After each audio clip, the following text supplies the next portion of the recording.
Welcome to the video tutorials of mechanisms by mekanizmalar. You may wonder why all of a sudden my site has an interest in butterfly scales. It is well known that my site is dedicated to mechanisms created by human ingenuity.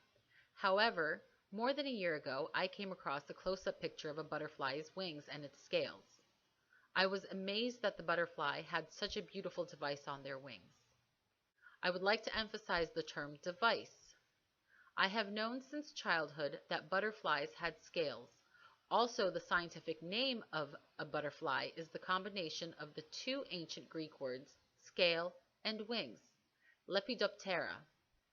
What I did not know is how the scales were arranged on the wings. So why are scales so important for butterflies from an engineering point of view? Before going into details of this, I would like to thank Lyndon Gledhill for giving me permission to use his pictures in this video. You can see a link to Lyndon's webpage on the description section of this video, and I suggest you visit his site.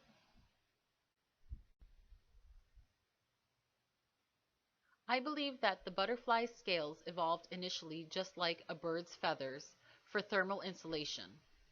As the feather evolved for the birds, they began to have different functions, such as camouflage from predators, courtship, and finally for flight. Similarly, a butterfly's scales gives very good thermal insulation and also soaks up heat from the sun to warm the butterfly. With time, the butterfly scales have evolved to camouflage and to warn predators to stay away from them. Since scales can easily shed, they help the butterfly escape from spiders' nests. All of these explain the purpose of the butterfly scales. However, these scales would have all of the mentioned advantages to the butterfly even if they were arranged randomly, as opposed to what we see in these images. Therefore, there must be another reason the scales are arranged orderly as seen in these images. And I propose a mechanism for scales to increase flight efficiency of a butterfly. Please look at the single scale image shown in this slide. This is a very broad leaf-like scale that has a very tiny stem which attaches the scale to the wing. Before diving deeper into my proposal, I did some research to find more information about a butterfly's scales. What I learned from my search is that if you rub the scales of a butterfly, they die a while later, since they lose their thermal insulation. This tells me that the primary function of the scales is thermal insulation, just like a bird's feather. Another research result I found states that butterflies flip their wings 10% more if their scales are rubbed off. But why is the flight efficiency decreased by 10%? What role are scales playing during flight? I wanted to investigate this more. This is why in the first paragraph I called a butterfly's scales magnificent devices. During 2009, I was pondering about bird flight and trying to understand the mechanism behind it. In the description section of this video, I have included a video explaining the importance of feathers during flight.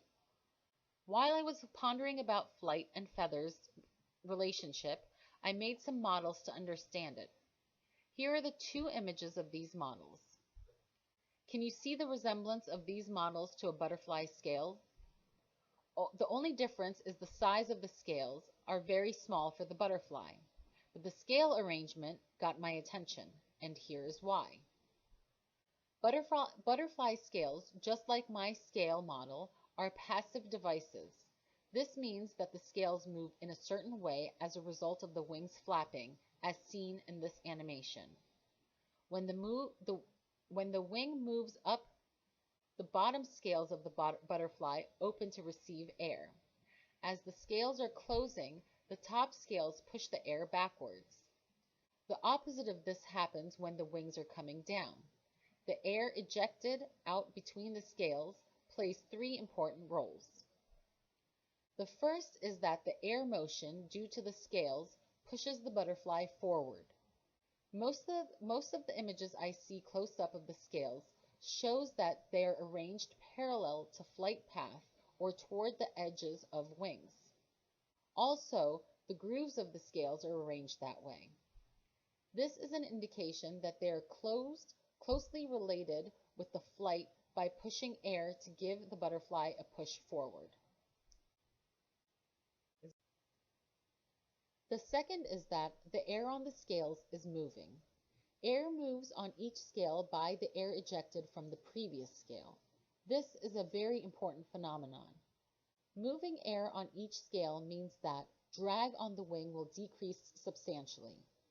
However, the details of this are beyond the scope of this video, but trust me, it does. A similar phenomenon is observed for penguins. They store air between their feathers, which give them buoyancy, and when they want to sprint, they eject the air between their feathers to move faster. Penguins do this one time, but due to the nature of the scales, butterflies do it constantly.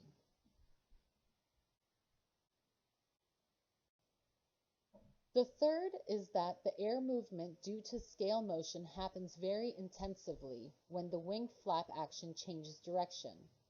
This is the time where the butterfly sheds the vortex loops from its wings. A butterfly sheds 2 vortex loops during one complete flapping cycle.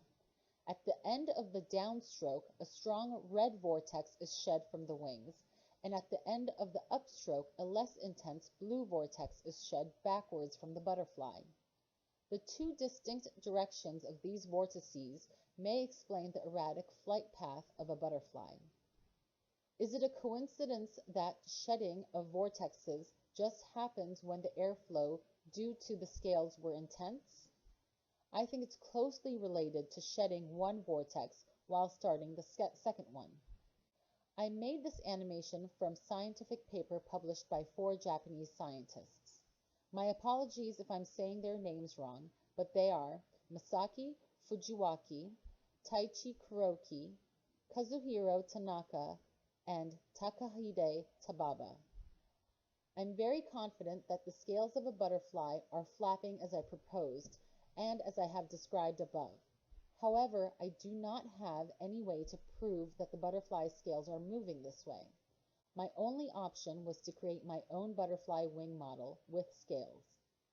The colorful scales represent the upper scales of the wing, while the scales under the wing are not as colorful.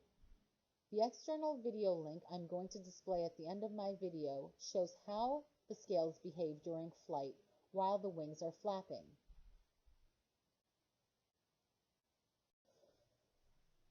Since I do not have the required equipment and research facilities to do further research on the subject, here are some suggestions for people who have these resources. The first is that someone should map a scale orientation on long-distance flying monarch butterflies. This map will give us more information on which ways the air is pushed by the scales. The second is that someone should take a monarch butterfly wing and connect it to a slow vibration device and take a slow motion macro video to show how the scales are moving. If they're moving as I described it, it proves my point. I have the utmost confidence that they will move as I proposed. Please click to the next video link to see my butterfly wing scale motion simulation. Thank you for taking the time to watch our video. If you've enjoyed this video and found it to be useful, please subscribe to my channel and hit the like button. We appreciate your support.